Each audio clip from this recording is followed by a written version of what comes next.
नमस्कार, आप देख रहे हैं लोकतंत्र टुडे और मैं हूं आपके साथ ज्योति कनौजिया। आइए नजर डालते हैं खबर की ओर।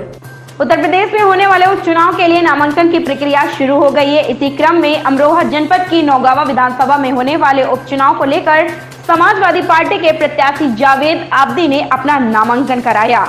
उत्तर प्रदेश के जनपद अमरोहा की नौगावा विधानसभा से पूर्व कैबिनेट मंत्री चेतन चौहान के निधन के बाद नौगावा सीट पर उपचुनाव होना है। इस सीट पर मुख्य मुकाबले में सपा, बसपा और सत्ताधारी पार्टी भाजपा है। नामांकन के अंतिम दिन समाजवादी पार्टी के उम्मीदवार पूर्व मंत्री जावेद आब्दी ने अमरोहा सदर विधायक महबूब अली के साथ अपना नामांकन कराया। मीडिया से बात करते हुए जावेद आब्दी ने कहा कि जब जब भारतीय जनता पार्टी को अपनी हार का खतरा होता है तब तब वह अपनी भी पार्टी बहुजन समाज पार्टी का सहारा लेती है। उन्होंने कहा कि इस बार समाजवादी पार्टी का सीधा मुकाबला भारतीय जनता पार्टी से हो। जैसा कि आप जानते हैं कि नौगावा सादात विधानसभा में 3 नवंबर को जो चुनाव हो रहा है उसमें भारतीय जनता पार्टी और हमारी सीधी टक्कर है। भारतीय जनता पार्टी को जब जब अपने हारने का यकीन हो जाता है तो वो अपनी B team Bahujan Samaj party को साथ में खड़ा करती है। लेकिन हम 3 नवंबर को इस बार ए टीम को भी साथ में हराएंगे और बी टीम को भी साथ में हराएंगे, क्योंकि हमारी जो पॉलिसी है, हमारी पार्टी की जो पॉलिसी है, जो रणनीति है, जो काम करने का तरीका है, वो पहले काम करके दिखाते हैं फिर बताते हैं। हमारी सरकार फीते नहीं काटती, हमारी सरकार धरातल पे काम करती है। आपने देखा होगा कि हमने अपनी सरकार में अमरोहा से नौगावा सड़क बनवाई, नौगावा से धनौरा बनवाई, तहसील बनवाई, ब्लॉक बनवाया और इतना खूबसूरत इंफ्रास्ट्रक्चर बनवाया कि बाहर के विदेश के लोग भी आके नौगावा सादात की तारीफ़ करते हैं। और अधूरे जो हमारे ख्वाब थे, जो सपने थे, वो भी हम बहुत जल्दी सरकार बनते ही पूरा करेंगे। यहाँ पर इंटरनेशनल हॉस्पिटल बनाया जाएगा और हर 10 किलोमीटर पे पूरी विधानसभा में हम कॉलेज बनाएंगे लड़कियों का और हर 10 किलोमीटर पे लड़कों का डिग्री कॉलेज बनाएंगे। यहाँ पर इंफ्रास्ट्रक्चर डेवलप करके इंडस्ट्री लेके आएंगे ताकि हमारे बेरोज़गारों को यहाँ पर घर में ही रोज़गार मिल सके। किसानों की अनदेखी हुई है। 1947 से लेकर आज तक किसी भी सरकार में किसानों ने इतनी आत्महत्या नहीं की जितनी भारतीय जनता पार्टी की सरकार में किसानों ने आत्महत्या की है। दुगना इनकी आय, इनकी मेहनत का दुगना का वादा करके आई थी भारतीय जनता पार्टी, लेकिन आप देख रहे हैं कि सिवाय खुदकुशी करने के इस अन्नदाता को अब कोई और रास्ता नहीं रह गया है। कोई इनके बारे में नहीं सोच रहा।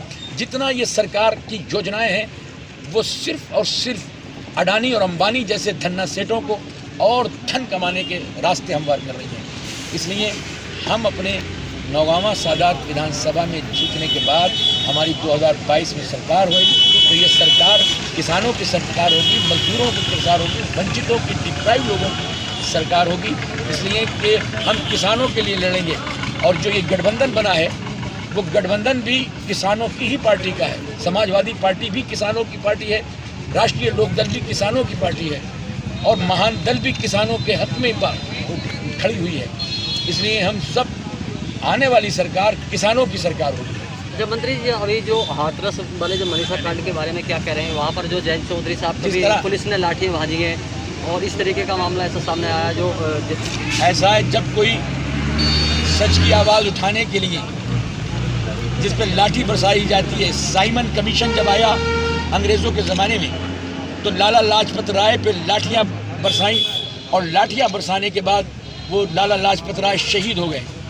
लेकिन उसी लाठियाँ बरसाने के बाद एक नई क्रांति पैदा हुई जिससे भगत सिंह पैदा हुए, जिससे चंद्रशेखर आज़ाद पैदा हुए, जिससे अशफाकुल्लाह पैदा हुए। बिल्कुल जिस तरह लाला लाजपत राय पे साइमन कमीशन के खिलाफ आवाज़ उठाने के लाठी चार्ज की गई थी और उसकी कोख से क्रांति ने, नई क्रांति ने जन्म ली। जयंत चौधरी जी चौधरी चरण सिंह की राजनीतिक विरासत के वारिस हैं जो उनके ऊपर लाठियां चार्ज की गई हैं।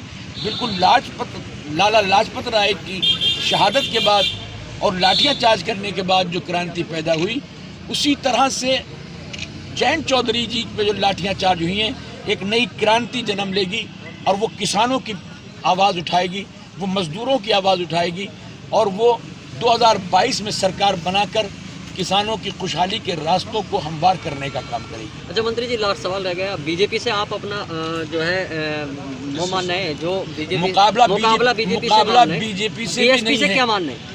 मुकाबला बीजेपी से भी नहीं है, क्योंकि बीजेपी आज आखिरी दिन, एक दिन पहले तो उनकी समझ में ही नहीं आया था कि हम चुनाव लड़ाएं या नहीं लड़ाएं, इसलिए 2 दिन पहले तो उन्होंने अपने कैंडिडेट का अनाउंसमेंट किया है। हमारी लड़ाई गरीबी से है, हमारी लड़ाई भुखमरी से है, हमारी लड़ाई किसानों पे होने वाले जुल्म से है। भारतीय जनता पार्टी अब कहीं मैदान में नहीं है, बहुजन समाज पार्टी उसकी बी टीम है। जब कभी भी भारतीय जनता पार्टी को अपने चुनाव के हारने का यकीन होता है, वो अपनी बी टीम को कुछ ना कुछ साजिश करके खड़ा कर देती है।